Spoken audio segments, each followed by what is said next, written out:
He adjusted his bespoke Tom Ford tie, checked his reflection in the tinted window of the Bentley, and smiled, utterly unaware that his life was roughly 2 hours away from total implosion.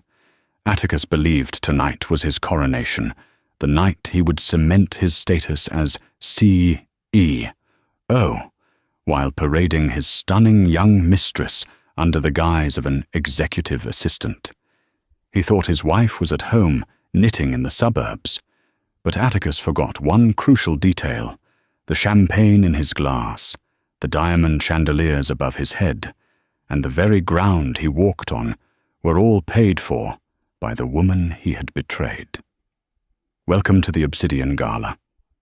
The air inside the penthouse suite of the Pierre Hotel smelled of sandalwood crisp linen and the metallic tang of unearned confidence. Atticus Price stood before the floor-to-ceiling mirror, smoothing the lapels of a tuxedo that cost more than most people's cars. He was 42 handsome in a jagged, predatory way, with hair the color of oat straw and eyes that always seemed to be calculating the exit velocity of a conversation. Tonight was the night. The Obsidian Gala. It wasn't just a charity event. It was the Super Bowl of New York's fiscal elite. The guest list was a manifesto of power, the Getty's representatives from the Arno family, and the board of directors for Stratton Oakmont Heavy Industries. Atticus was the acting director of operations at Stratton, but the rumor on the street whispered over single malt scotch at the University Club was that the CEO, old man, Preston Gillenhall, was stepping down tonight, and Atticus was the heir apparent. He checked his Rolex Daytona. 6:45 p.m. He pulled his phone from his pocket. The screensaver was a stock photo of a sailboat, neutral safe. He dialed home. It rang 3 times before a soft, slightly breathless voice answered. "Hello, Atticus?" "Virginia, darling." Atticus said, his voice dropping into that practiced baritone of the weary provider. "I'm just leaving the office now. It's chaos. The auditors are still here, and Preston is demanding a full review of the Q3 projections before the morning." "Oh," Virginia's voice cracked slightly. I thought you said the audit was finished last week. You promised you'd be home for the pot roast. I made the one with the rosemary glaze you like." Atticus rolled his eyes, a gesture safely hidden by the phone. He looked at the reflection of the Manhattan skyline, glittering like a jewelry box waiting to be looted. "I know, Vic. I know. It breaks my heart. But if I don't secure this transition, everything we've worked for the Connecticut house, your mother's care facility bills, it's all at risk. You understand, don't you? I'm doing this for us." There was a pause on the other end, a silence that stretched just a second too long, heavy, with something Atticus didn't have the patience to decipher. "Of course, Atticus," Virginia said, her voice flatter now. "For us. Don't work too hard. I'll leave a plate in the fridge. You're a saint, Virginia. Don't wait up." He hung up and tossed the phone onto the velvet duvet. A saint. That was the word.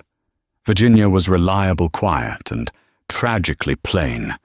She was the woman you married when you were 24 and needed a stable roommate to share a mortgage in Queens. She was not the woman you stood next to when you were about to conquer the world. He didn't need a saint tonight. He needed a siren. A knock at the suite door interrupted his thoughts. It wasn't room service. "Come in," Atticus called out, turning away from the window. The door opened, and Chloe strutted in. If Virginia was beige wool, Chloe was neon silk. 26 years old, a junior marketing associate at a rival firm, and possessing the kind of hungry beauty that consumed everything in its orbit. She was wearing a dress that shouldn't have been legal, a backless emerald green slip of fabric that looked like it had been poured over her skin. "Tell me I look expensive," Chloe said, striking a pose in the doorway, clutching a Judith Lieber crystal clutch shaped like a jaguar. Atticus grinned, the adrenaline hitting him like a drug. "You look like a hostile takeover, babe. Absolutely lethal." She crossed the room and wrapped her arms around his neck, smelling of tuberose and ambition. "Are you sure about this, Artie taking me?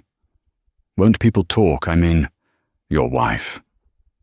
"Let them talk," Atticus scoffed, kissing her forehead. "Virginia is at home in Westchester, probably asleep by now. And as for the people in that room, they respect power, Chloe. Walking in with you tells them I take what I want. Besides, I'll introduce you as the new head of international PR. By the time they figure out you're not on the payroll, I'll be CEO, and it won't matter." He checked his watch again. "The limo is downstairs. It's showtime." Atticus grabbed his phone, silenced it, and slipped it into his jacket. He felt invincible. He had the job in the bag, the hottest girl in the city on his arm, and a wife who asked no questions. As they walked toward the elevator, Atticus failed to notice the notification that silently lit up his screen. It wasn't a text from Virginia. It was a Bank of America alert. Transfer complete $2,500,000 to the Obsidian Trust. Reference VVDH. He didn't see it. He was too busy looking at Chloe's reflection in the elevator doors. The venue was the Metropolitan Museum of Art, specifically the Temple of Dender Wing. The gala organizers, a shadowy group of socialites, known simply as the Committee, had rented out the entire northern side of the museum. A line of black SUVs and limousines snaked down Fifth Avenue, disgorging men in tuxedos and women dripping in diamonds that caught the flashbulbs of the paparazzi. The air was electric, buzzing with the specific frequency of extreme wealth. Atticus's Bentley pulled up to the curb. A valet in a white jacket opened the door. "Ready," Atticus whispered to Chloe. "Born ready," she smirked. They stepped out onto the red carpet. The flashbulbs popped blinding white bursts that disoriented the uninitiated, but Atticus bathed in them. He placed a possessive hand on Chloe's lower back, guiding her toward the massive stone entrance. "Atticus, Atticus, Price," a reporter from the New York Post shouted from behind the velvet rope. "Comment on the rumors about the Stratton CEO position?" Atticus paused, turning just enough to give his good side to the camera. He offered a cryptic, confident smile. "No comment tonight, gentlemen. We're here for the charity, for the children." He winked and kept moving. "Who are they?" Chloe whispered, gesturing with a subtle tilt of her head toward a couple standing near the entrance. The woman was wearing vintage Chanel. The man looked like he owned a small country. "That," Atticus murmured, leaning close to her ear, "is Preston Gyllenhaal, my boss, the current CEO." Preston was a man of 60, with silver hair and the posture of a retired general. He was speaking with a woman whose back was turned to Atticus, a tall figure in a structured midnight blue gown that swept the floor. Atticus straightened his spine. This was the moment. He needed to make an entrance. He steered Chloe directly toward Preston. "Preston!" Atticus boomed his voice, jovial, projecting confidence. "An incredible turnout, isn't it?" Preston Gyllenhaal turned. His eyes, usually warm and paternal toward his protégé, were freezing cold. He looked at Atticus, then his gaze slid down to Chloe's plunging neckline, then back up to Atticus's face. There was no smile. "Atticus," Preston said. It wasn't a greeting. It was an acknowledgement of presence, dry as dust. "You made it.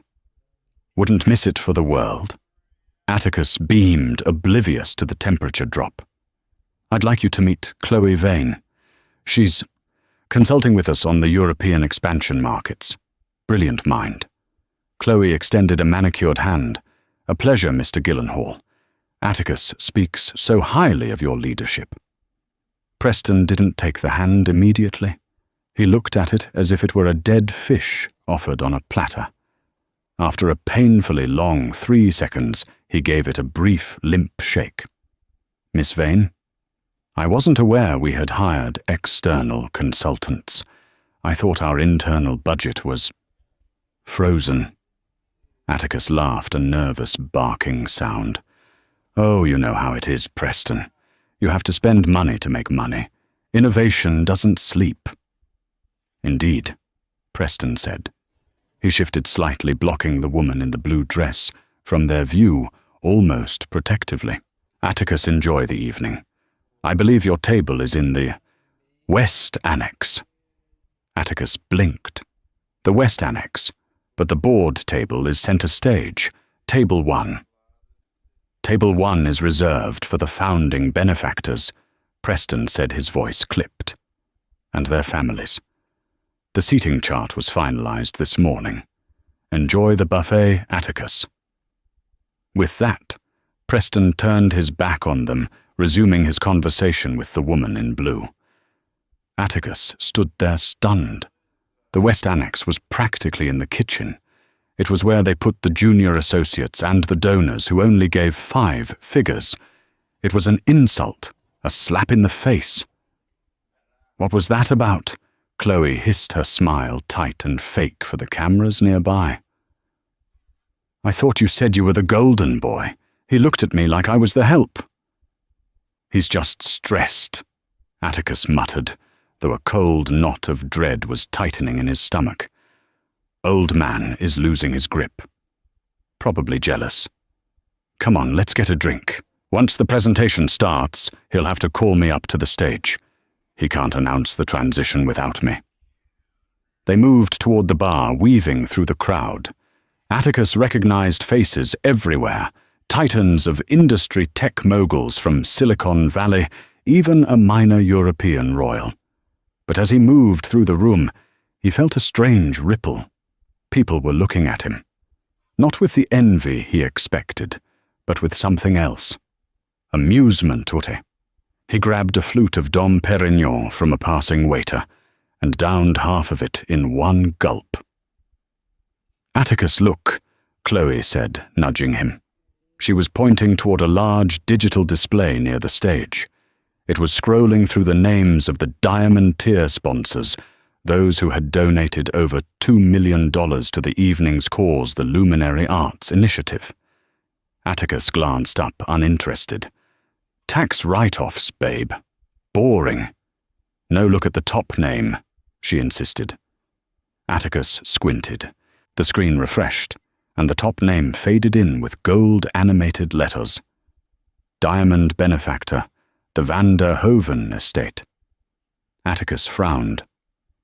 "Van der Hoven, I haven't heard that name in years. Old Dutch money. I thought that family died out in the 90s. "Well, whoever they are, they own this room," Chloe said, looking around at the lavish decorations, orchids imported from Singapore, silk tablecloths, ice sculptures. "This must have cost a fortune." Atticus shrugged. "Doesn't matter. What matters is the board meeting on Monday. Tonight is just a pageant." He turned to grab another drink, and that's when he ran into Lydia St. Clair. Lydia was Virginia's best friend, or she had been years ago, a sharp-tongued, terrifying woman who ran a gallery in Chelsea. Atticus hated her. She had always seen through him. "Well, well," Lydia poured, holding a martini glass like a weapon. She looked Atticus up and down, then shifted her gaze to Chloe. "Atticus. And accessory." "Watch it, Lydia," Atticus snapped. "This is Chloe, my colleague." "Colleague," Lydia repeated, testing the word like it was sour milk. "Is that what we're calling them now? Does Virginia know you brought your work home? Or rather, out to the museum?" "Virginia is at home," Atticus said, icily, "where she wants to be. Not that it's any of your business." Lydia smiled. It was a terrifying smile. It was the smile of a cat that had already eaten the canary and was now just playing with the feathers. "Oh, I think you're right, Atticus," Lydia said. "Virginia is exactly where she wants to be. Enjoy the West Annex. I hear the acoustics are terrible, but the view of the exit is spectacular." She tapped her glass against his and walked away, disappearing into the VIP section, the section roped off with heavy velvet cords, guarded by men with earpieces. The section Atticus was supposed to be in. "I hate that woman," Atticus muttered. "She knows," Chloe whispered, suddenly looking nervous. "Atticus, she knows." "She suspects," Atticus corrected. "She doesn't know anything. She's just trying to rattle me. It won't work." But his hand was shaking slightly as he reached for his third glass of champagne. Suddenly, the lights in the massive hall dimmed. A hush fell over the crowd of 5,000. A spotlight hit the main stage. "Ladies and gentlemen," a voice boomed over the speakers, "please take your seats. The presentation is about to begin." Atticus grabbed Chloe's arm. "Come on, we need to find a way to table 1. I'm not sitting in the annex." "Atticus, we can't just—" "I'm the next CEO of Stratton Oakmont," he hissed. "I sit where I want." He dragged her toward the front, ignoring the ushers. He was determined to force his way to the main table to demand his seat next to Preston. As they neared the front, the spotlight shifted. It didn't land on Preston Gyllenhaal. It landed on the woman in the midnight blue dress, the one Preston had been talking to earlier. She was standing at the podium, her back to the audience, adjusting the microphone. "Who is that?" Chloe asked. The woman turned around. Atticus stopped dead in his tracks. The champagne glass slipped from his fingers and shattered on the marble floor, the sound echoing in the silence. It was Virginia. But it wasn't the Virginia he knew. The grey cardigans, the messy bun, the nervous smile gone. This woman was statuesque. Her hair was styled in sleek Hollywood waves. She wore diamonds around her neck that looked heavy enough to anchor a ship. Her makeup was flawless, sharp and fierce. She looked regal. She looked terrifying. And she was looking directly at him. "Good evening," Virginia said into the microphone, her voice steady, amplified, filling the massive chamber. "I am Virginia Vanderhoven. Welcome to my party." The sound of the shattering champagne flute was swallowed almost instantly by the cavernous acoustics of the Temple of Dendor, but for Atticus, it sounded like a gunshot. Champagne soaked into his Italian leather shoes, cold and sticky, but he couldn't feel his feet. He couldn't feel anything except a roaring static in his ears. Virginia Vanderhoven. The name bounced around his skull, colliding with 15 years of memories, rewriting them in real time. He remembered their first date at a diner in Queens. She had ordered a grilled cheese and paid with cash, counting out the singles carefully. He remembered her telling him about her parents. She had said they were gone, and that they had left her with a lot of baggage. Atticus had assumed baggage meant debt, or perhaps a history of alcoholism. He had never asked for clarification. Why would he? He was Atticus Price, the rising star. He liked being the savior. He liked that she needed him to fix the leaky faucet in their first apartment. He realized now with a nausea that nearly buckled his knees that the baggage was likely a diversified portfolio of industrial trusts, shipping lanes, and half the real estate in Lower Manhattan. "Atticus," Chloe whispered, her voice trembling. She pulled her arm away from his, instinctually distancing herself from the blast radius.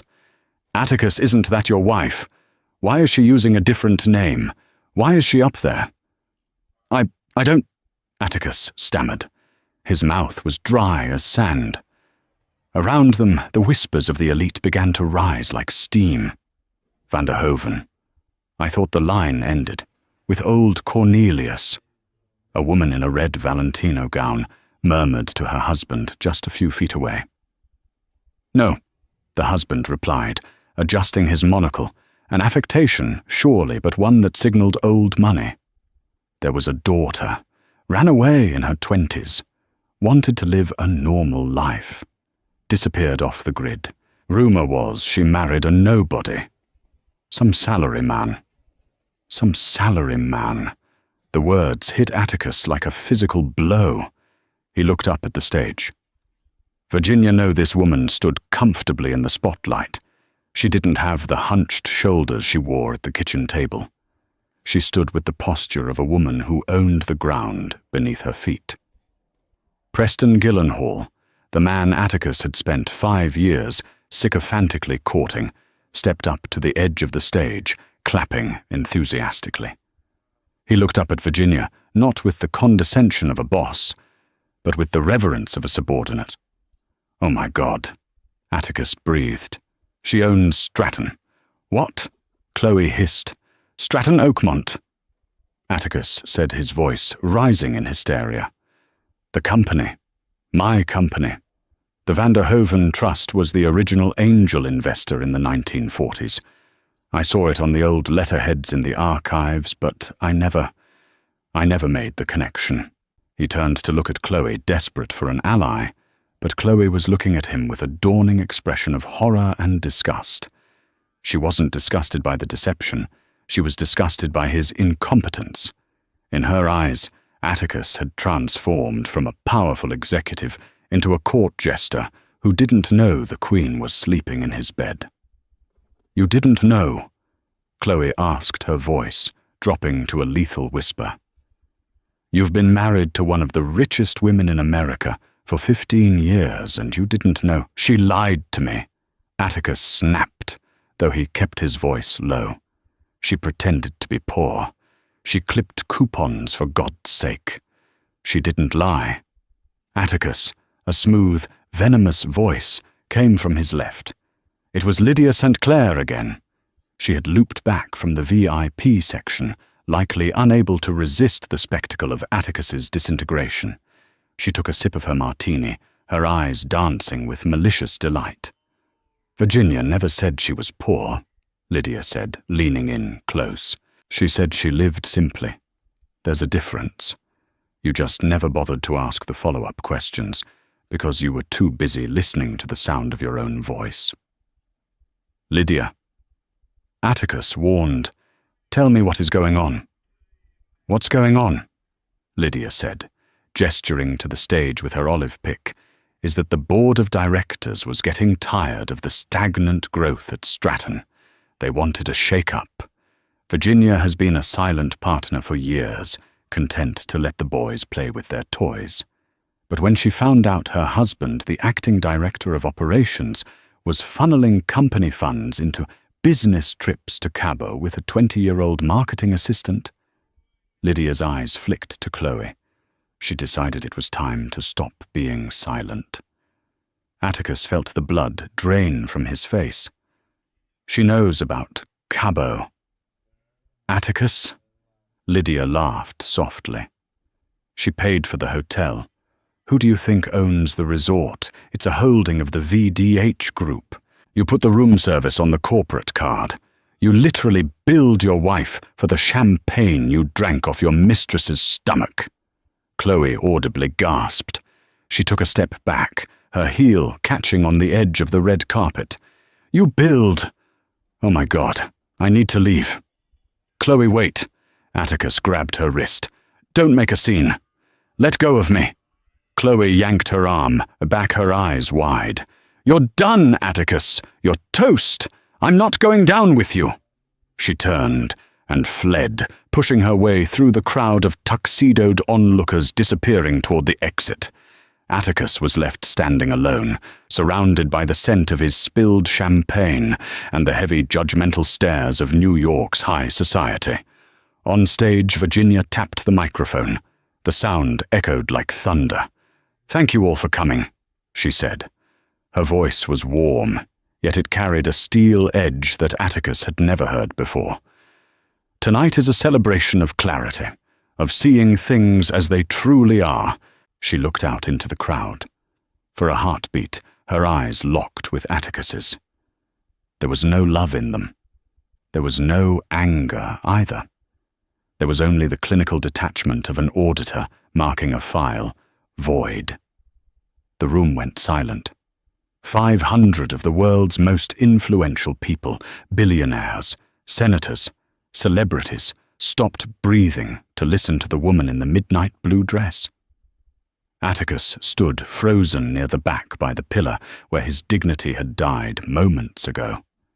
He wanted to run, but his legs refused to cooperate. It was a car crash, and he was strapped into the driver's seat. Many of you know the Van der Hoeven name. Virginia began her hands, resting lightly on the podium.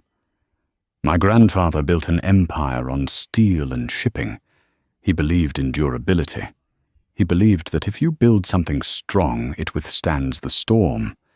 She paused, smiling a small, enigmatic smile.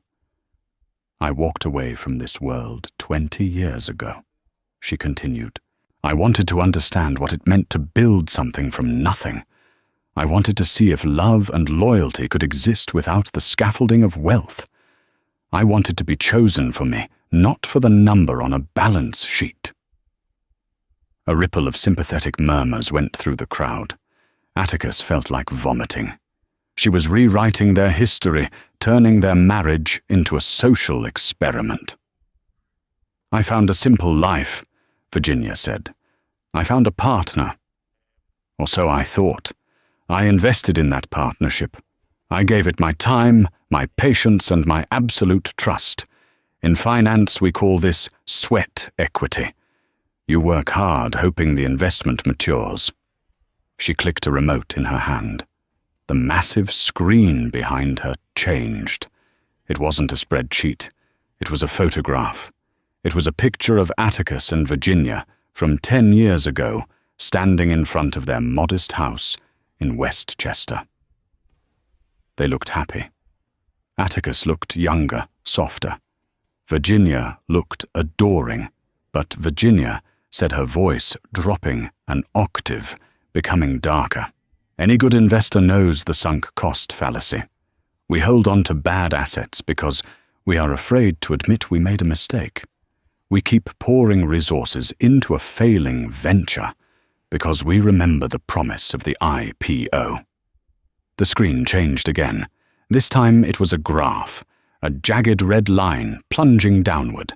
It was labeled Stratton Oakmont, Operational Efficiency, last 4 quarters. Recently, Virginia said, I decided to audit my portfolio, both personal and professional. What I found was disappointing. She gestured to the graph. Stratton Oakmont has been managed with a lack of vision. Resources have been misappropriated. Expenses have been inflated. She didn't look at Atticus, but everyone else did. The crowd was smart. They connected the dots. The acting director of operations was the one responsible for that graph.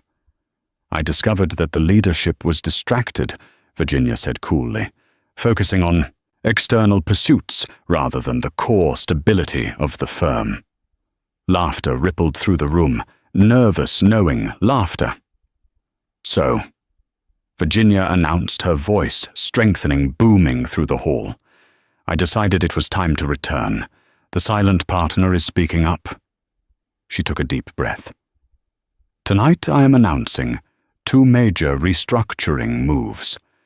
First, the Van der Hoeven estate is exercising its majority option to buy out the remaining public shares of Stratton Oakmont. We are taking the company private effective immediately. Gasps. This was huge business news, billions of dollars moving in a second. And second, Virginia continued, we are restructuring the executive board. We need leadership that values integrity, leadership that understands that you don't spend what you don't have and you don't betray the people who sign your checks. She clicked the remote one last time. The screen displayed a massive headshot of a man Atticus recognized immediately. It was David Chen, a quiet, hard-working VP of logistics whom Atticus had bullied for years. Please welcome the new CEO of Stratton Oakmont, Virginia said, gesturing to the wings of the stage. Mr. David Chen. Applause erupted. It was thunderous. David Chen walked onto the stage looking shocked but dignified. He shook Virginia's hand. Preston Gyllenhaal clapped him on the back. Atticus stood in the shadows, stripped of everything. In 3 minutes, she had taken his job, his reputation, and his future. She hadn't just fired him, she had replaced him with the guy Atticus used to make fetch his coffee. But she wasn't done. One last thing, Virginia said, raising a hand to quiet the applause. The room fell silent again. This gala is a fundraiser for the Luminary Arts Initiative, which supports underprivileged youth, she said. In the spirit of charity, and in the spirit of cleaning house. She looked directly at Atticus. This time there was no mistaking it. She pointed a finger right at the West Annex, right at him. I am personally donating the entirety of my soon-to-be ex-husband's golden parachute severance package, roughly $4 million to the fund. Since he breached the morality clause in his contract, the money is technically forfeit, but I think it serves a better purpose here than it would in a sports car dealership. The crowd went wild. They cheered. They laughed. It was a blood sport, and Atticus was the gladiator being fed to the lions. Enjoy the evening, Virginia said, her voice icy finality. And try the crab cakes. I paid for them. She turned and walked off the stage, leaving Atticus Price standing in a pool of spilled champagne, while the wealthiest people in New York applauded his destruction. He felt a hand on his shoulder, heavy, firm. He turned to see 2 large men in dark suits. They wore earpieces. They didn't look like waiters. Mr. Price, the larger one said. Yes, Atticus whispered. Mrs. Vanderhoven has requested that you be escorted from the premises. Also, we need to retrieve your company phone and access badge. They are property of Stratton Oakmont. Now, Atticus asked, his voice cracking. Now, the guard said. And sir, she also cancelled the car service. You'll have to take an Uber. Atticus looked at the exit. The long walk of shame. The cameras were waiting outside. The paparazzi would have the story by now. He had walked in a king. He was walking out a pauper. Don't touch me, Atticus snapped, trying to summon a shred of his old arrogance. I can walk. Then walk, the guard said, crossing his arms. Atticus straightened his tie, which felt like a noose, and began the longest walk of his life, the applause for his wife ringing in his ears like a funeral dirge. The heavy oak doors of the museum closed behind Atticus with a definitive thud, sealing the warmth and the music inside. Outside, the New York night was biting cold. Atticus stood on the steps, shivering in his tuxedo. He reached for his phone to call the driver, then remembered the security guard's words. She cancelled the car service. A wall of flashbulbs went off. The paparazzi, sensing blood in the water, swarmed him. Mr. Price, is it true you were fired for embezzlement? Atticus, who was the woman in the green dress. Did you know your wife was a Vanderhoven? Look this way. Atticus, he shielded his eyes, pushing through the throng of photographers. No comment. Get out of my face. He stumbled toward the curb, waving frantically for a taxi. The line of black SUVs, waiting for the other guests, ignored him. He was a pariah now. Finally, a battered yellow cab screeched to a halt. Where to? The driver grunted, not looking back. The Pierre Hotel, Atticus said, sinking into the cracked vinyl seat. And hurry. He needed to regroup. He needed to get to the suite, grab his passport, maybe clear out the safe. He had about $10,000 in cash stashed in his briefcase emergency money. If he could just get to that, he could figure out the next move. The ride was agonizingly slow. Atticus checked his phone. No messages from Virginia. No messages from Chloe. Just a stream of Google alerts pinging rapidly.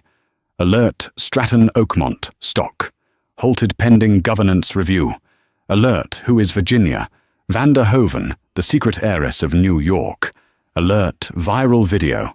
CEO fire husband live on stage. He felt sick. The cab pulled up to the pier. Atticus reached for his wallet to pay. He pulled out his black Amex, the heavy titanium card that he loved to slap on restaurant tables. "Machine's broken," the driver said. "Cash only." I don't have cash on me," Atticus stammered. "Run the card. It works." The driver sighed and swiped it on a handheld device. Beep. Declined. "Try it again," Atticus demanded, sweat beading on his forehead. "That has a $500,000 limit." Beep. Declined. "Pick up card." "Buddy," the driver said, turning around. "The machine says pick up the card. It's been reported stolen." "It's not stolen. It's my wife's. It's a joint account." "Look, get out. Just get out before I call the cops." Atticus scrambled out of the cab, the driver cursing at him as he sped off without payment. Atticus straightened his jacket and marched into the lobby of the pier. He would deal with the bank later. Right now, he just needed to get into the elevator. He walked straight to the lifts, bypassing the front desk. He pressed the button. Nothing. He swiped his keycard. A red light blinked. Access denied. "Mr. Price." Atticus froze. He turned to see the night manager, a man named Mr. Henderson, who had greeted him by name every day for the last week. Henderson didn't look friendly tonight. He looked pained. "Mr. Henderson," Atticus said, trying to project authority. "My key isn't working. I need a reset." "I'm afraid that won't be possible, sir," Henderson said, clasping his hands behind his back. The reservation for the royal suite was terminated approximately 45 minutes ago by the billing party. "Terminated?" Atticus laughed incredulously. "My stuff is up there. My laptop. My suits." Henderson gestured to a luggage cart sitting discreetly in the corner near the bell desk. "We took the liberty of packing your personal effects, sir. Mrs. Vander Hoven gave very specific instructions. We were to ensure nothing was left behind." Atticus stared at the cart. His Armani suits were stuffed haphazardly into his Toomey bags. His toiletries were in a clear plastic bag sitting on top. It looked like the luggage of a refugee, not an executive. "This is ridiculous," Atticus spat. "I want to book another room, a standard room. Just for tonight." "We are fully booked, sir." "The hotel is empty. Everyone is at the gala." "We are fully booked to you, Mr. Price," Henderson said softly. "The Vander Hoven Trust owns the land this hotel sits on, Atticus. We have a strict policy regarding guests who are in legal conflict with ownership." Atticus felt the floor tilt. She owned the hotel ground lease. How much did she own? "Where am I supposed to go?" Atticus whispered. "I believe there is a Motel 6 near JFK Airport." Henderson suggested his face, impassive. "Would you like me to call you a standard taxi?" Atticus grabbed the handle of the luggage cart. He didn't say a word.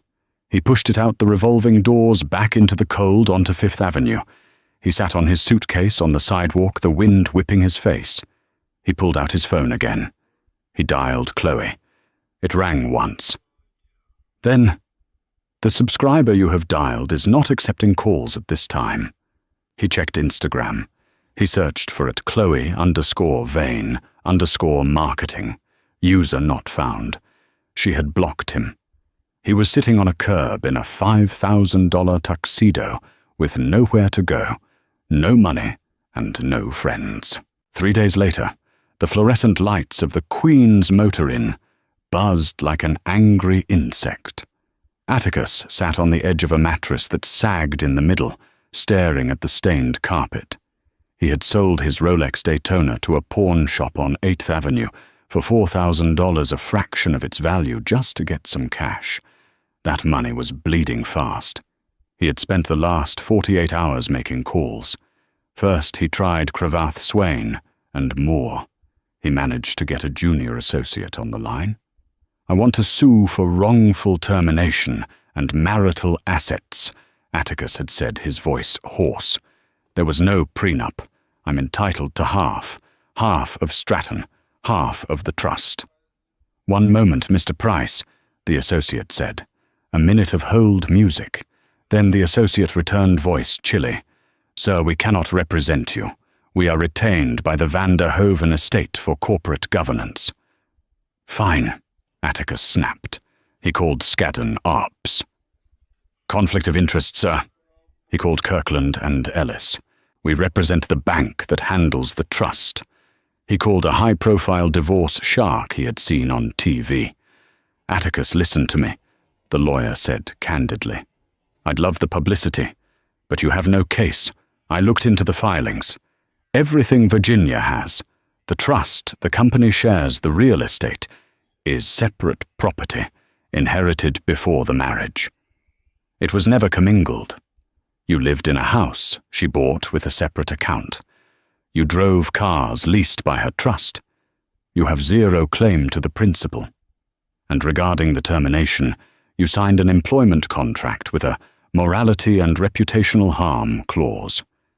You took a mistress to a company event while embezzling travel funds. They have the receipts, Atticus. Literally. They have the receipt for the room service." "So I get nothing," Atticus screamed into the phone. 15 years. "You got a free ride for 15 years, the lawyer said. "My advice, leave New York. Start over in, I don't know, Ohio." Atticus hung up. He threw the phone against the wall. It cracked but didn't break. He needed a drink. He walked to the mini-fridge and grabbed a lukewarm beer. He turned on the TV. It was Entertainment Tonight.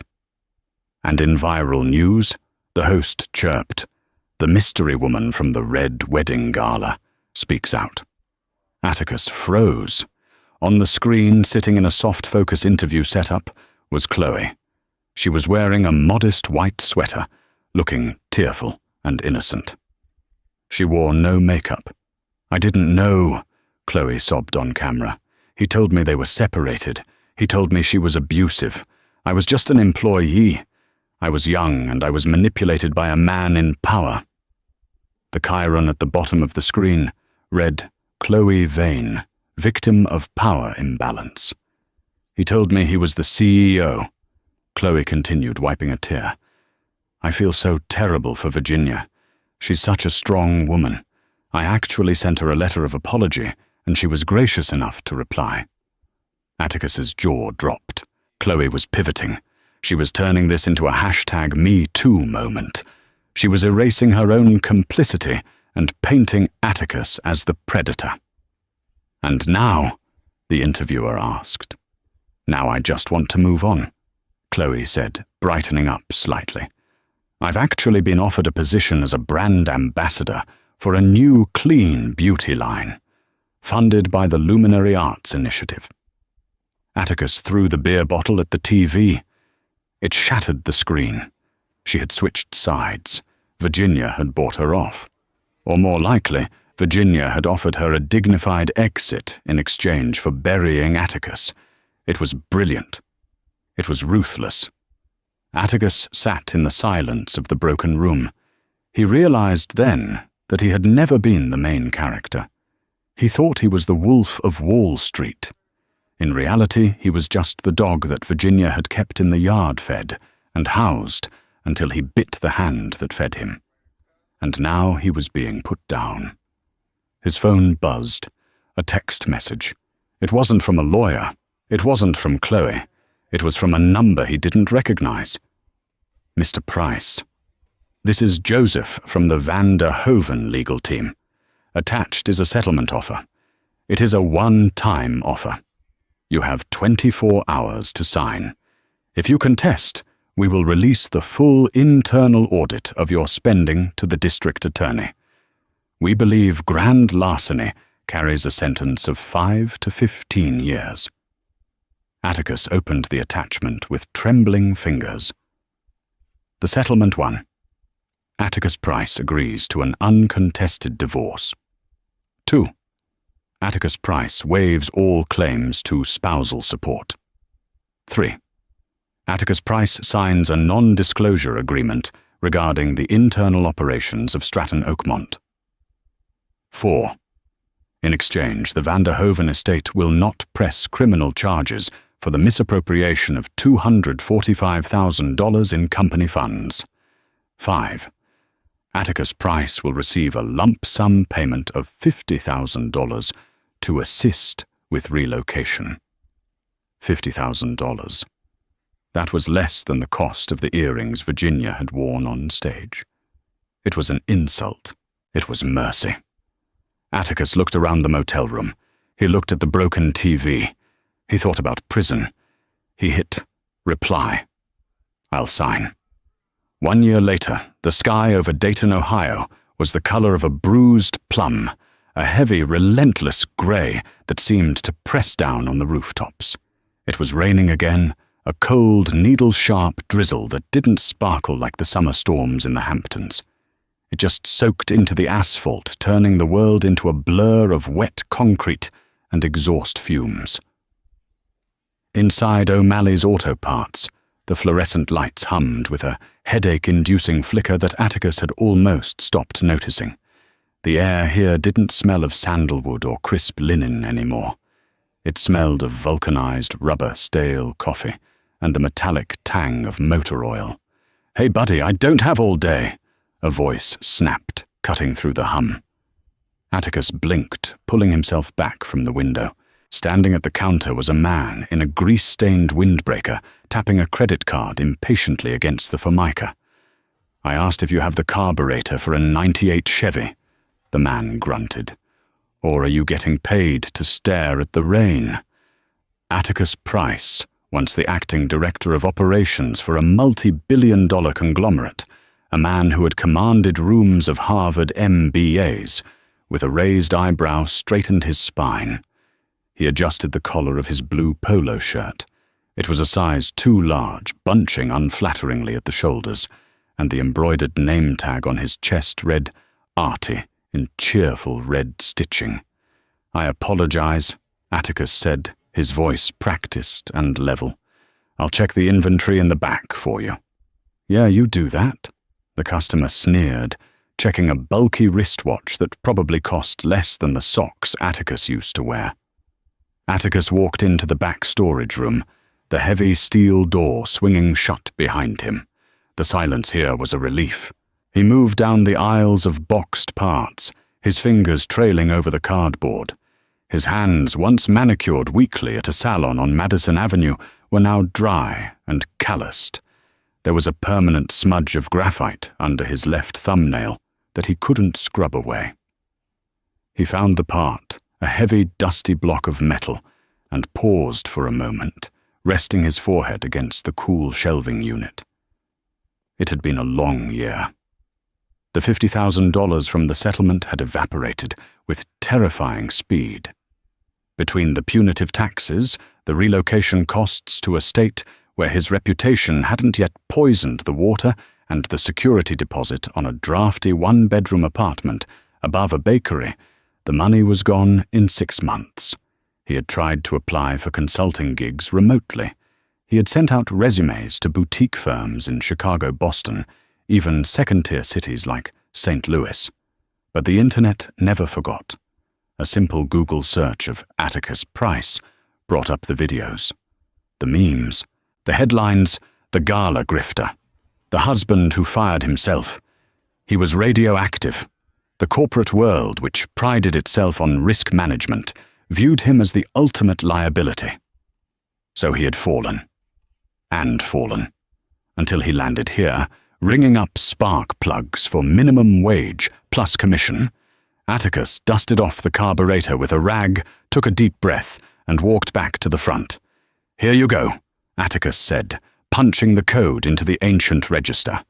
"That'll be $145.50. The customer shoved the card into the reader, grunting a non-committal thanks before grabbing the bag and walking out. He didn't look Atticus in the eye. To him, Atticus was just a fixture of the store, as relevant as the rack of air fresheners by the door. Atticus leaned back against the counter, listening to the rain drum against the glass. The store was empty now. The lunch rush was over. He reached under the counter past the stacks of invoices and the half-empty bottle of Windex and pulled out a magazine. It was a copy of Forbes. He had bought it 3 days ago at the Kroger down the street, hiding it between a loaf of bread and a carton of milk, so the cashier wouldn't ask why a guy in a stained polo was buying financial literature. He hadn't been able to open it until now. It sat on the counter, the glossy cover reflecting the overhead lights. He knew what was inside. He had heard the whispers on the news in the break room. He knew that Stratton Oakmont had not only survived his exit, it had thrived. The stock price had tripled since the company went private. The Clean Tech initiative, led by David Chen, the man Atticus had once mocked for bringing Tupperware lunches, was now the industry standard. And he knew about Chloe. That was a specific kind of sting. Chloe Vane had not been exiled to Ohio. She had pivoted. She had wept on camera, written a memoir titled Surviving the Shark Tank, and rebranded herself as a wellness advocate for survivors of toxic power dynamics. She was currently dating a linebacker for the New York Giants and had just launched a line of organic skincare. She had monetized her mistake. Atticus had been the villain in her story, and villains sold books. But it wasn't Chloe he was looking for. Atticus's hand trembled slightly as he flipped the pages. Page 40. The new titans of industry, visionaries of the decade. And there she was, the breath hitched in Atticus's throat. It was Virginia. But it wasn't the Virginia he remembered, the woman in the grey cardigan who clipped coupons and worried about the heating bill. It wasn't even the vengeful queen in the midnight blue dress from the Gala. This was a titan. In the photograph, Virginia was standing on the balcony of a glass skyscraper in Singapore, the futuristic skyline gleaming violet and gold behind her. She was wearing a structured white power suit that looked sharp enough to cut glass. Her hair was cut into a chic, asymmetrical bob. Her posture was relaxed yet commanding. She looked radiant. She looked unburdened.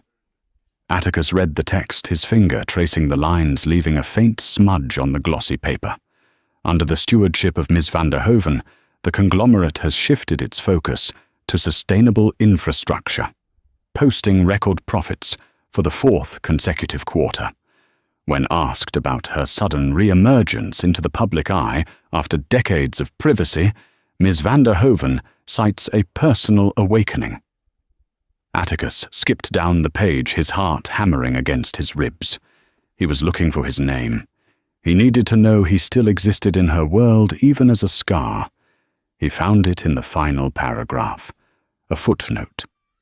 Ms. van der Hoeven was previously married. She credits the dissolution of that relationship as the necessary catalyst for the company's restructuring. Sometimes she is quoted as saying, "You spend years trying to prop up a structure that is fundamentally unsound. You realized that to let the forest grow, you have to clear out the dead wood." Dead wood. Atticus stared at the words until they blurred. She didn't hate him. Hate implied passion.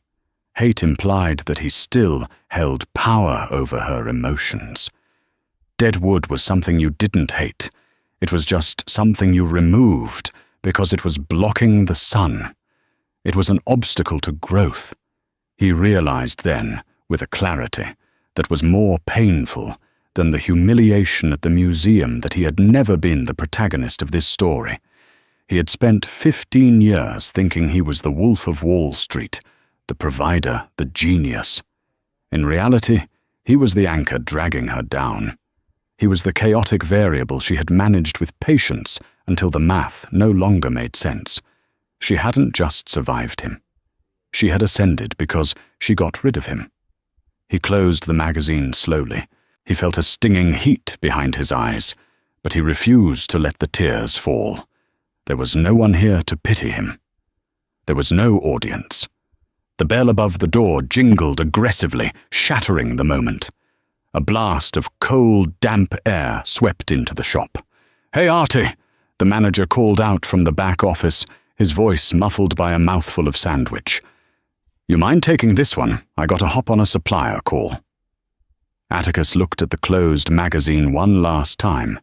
He slid it off the counter and dropped it into the recycling bin beneath the register. It landed with a soft thud among the cardboard scraps and soda cans. He took a breath, pushed his shoulders back, and adjusted the name tag that read, "Artie." "Sure thing, boss," Atticus called back. He turned to the door where a young couple was shaking out a wet umbrella, looking around the shop with confusion.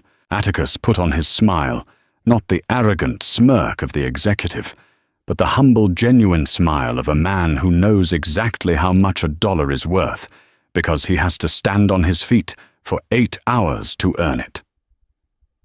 "Welcome to O'Malley's," Atticus said. "How can I help you folks today?" The King of Glass Castles was gone. There was only Artie, the guy who sold car parts. And as he rang up a quart of oil, Atticus realized that for the first time in his life, he was living an honest day.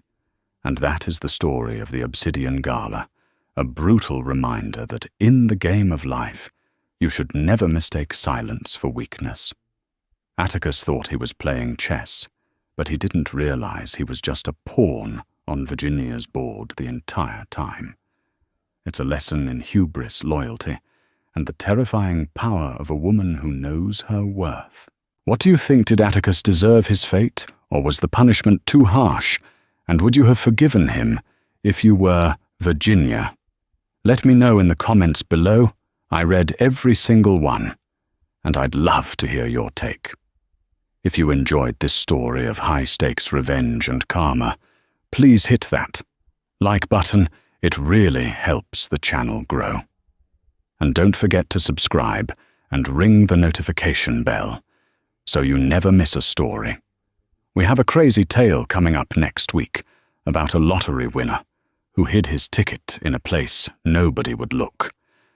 Thanks for watching, and I'll see you in the next one.